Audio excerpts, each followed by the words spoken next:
Today at Blakely Feed and Seed, what we're going to do is, as you know, I've got a fish pond, my aquarium, where I raise fish, and hopefully one day we'll fish and catch them and eat them and spend time with our families out there and have a great time. But today we're going to build some man-made, obviously because I'm building it, fish structure, because we got a lot of little brim and we just released some big bass, and I realized I don't have enough structure for them to hide and get away. So we won't have big brim if we don't have some structure.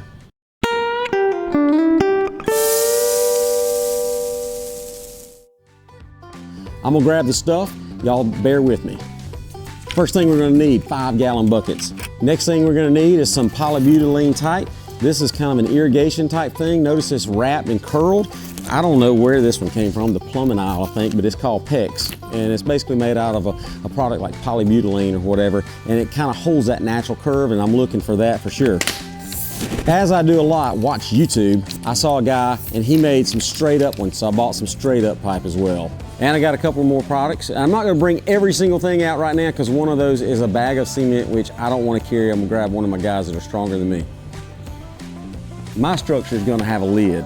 The one that I saw on the YouTube channel that had the lid made basically a better piece of structure, more of what I'm looking at. I think they called it like complex and simple structure. I'm going for a little more complex, giving really a way for my small brim and my minnows to really hide from those bass that are hopefully gonna get bigger. The other thing you need is you're gonna need some drill bits. You don't need to have this many, but when I go to the store, I'm gonna get everything that I need because I'm sure I'll need these sizes somewhere else. You're gonna need a pair of cutting tools. This is usually for PVC. I'm gonna use it for the polybutylene. And doggone it, here comes Collin again with that darn forklift. Collin, man, we're trying to film a video out here. We're trying to film a video and you're trying to make money, okay.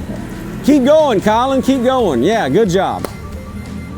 Back to our fish structure building. So we need a drill, and what I'm really looking to do is I want to turn this bucket into something that's going to sit on the bottom of the pond, and in just a minute you're going to see me drill some holes. It's going to run through and come up like what would look like a tree, a fake tree, right? I decided I wanted black limbs. That's why I got the black hose. And luckily these cameramen will pause while I get this open. All right, so what I'm trying to do is I want to have kind of like some black looking limbs. Don't know if you can hear me over that loud machine behind me, but I'm gonna have this pipe, a section of this, go up through the bucket and come out. So I'm gonna cut me a piece about, I'd say right here, handy dandy cutting tool here. Ultimately, when this goes through, I may be able to reshape it a little bit and all, but it's gonna give like a branch effect. So let's see if we can drill through this bucket with what I've chosen. Oh man, and it goes through perfectly. I'm gonna make it come out the other side. Ah, there you go, look at this. So because this has like a screw on the end of it, got stuck on the end, this PVC gets stuck on there. So if you're doing this, I would recommend maybe a different kind of drill bit. And that time it didn't get stuck on there, so that looks good. Let's see how this looks when we get it pulled all the way through. If it looks anything like I want it to. That's curling a lot more than I thought it would, and maybe at the end I end up shaping this a little bit more. When I pour my cement, once that cement dries in here, it's gonna hold this in position. And I am looking to put about 4 or 5 different structures in one area so that these brim have a place to go and get away from the bass. I think what I'm gonna do, guys, is just shoot a bunch of holes in here.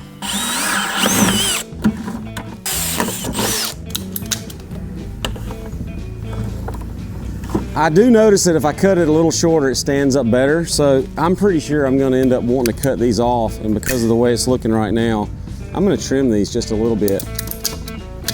So I'm gonna cut me several that are the same size. And this is kind of what I'm looking for, is this right here. More holes.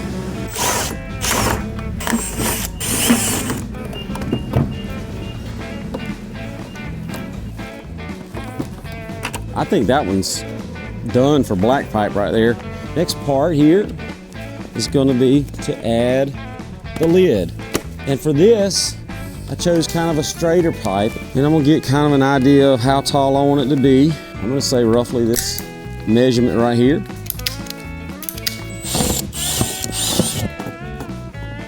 Yeah, I like that, but I think it needs a lot more. So, let's cut some more.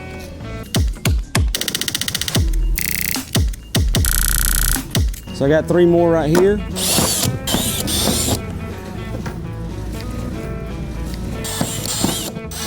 So I'm gonna put 3 right in the middle. That's what I'm looking for, guys. That right there is what I'd call almost a finished product. All we need now is some concrete to hold it together. And if I imagine that I have a few more set up roughly the same way, and they're sitting out like this area here, this close, then there's quite a bit of area that these smaller fish can move around and avoid getting eaten by the bigger fish, giving them an opportunity to grow up. Again, nothing preventing the bass from coming through, just not as tight as the smaller fish. We'll take some water, mix it in with the cement, we'll put it inside the lid, pop the lid on, let it set up, go drop it in the pond. And then we got 3 more buckets we'll do the same thing with. Hopefully we'll be able to get that all on video for you guys to see us drop it in the pond. Hope you enjoyed this video. Like and subscribe. Check us out. Watch us. This is the way we live.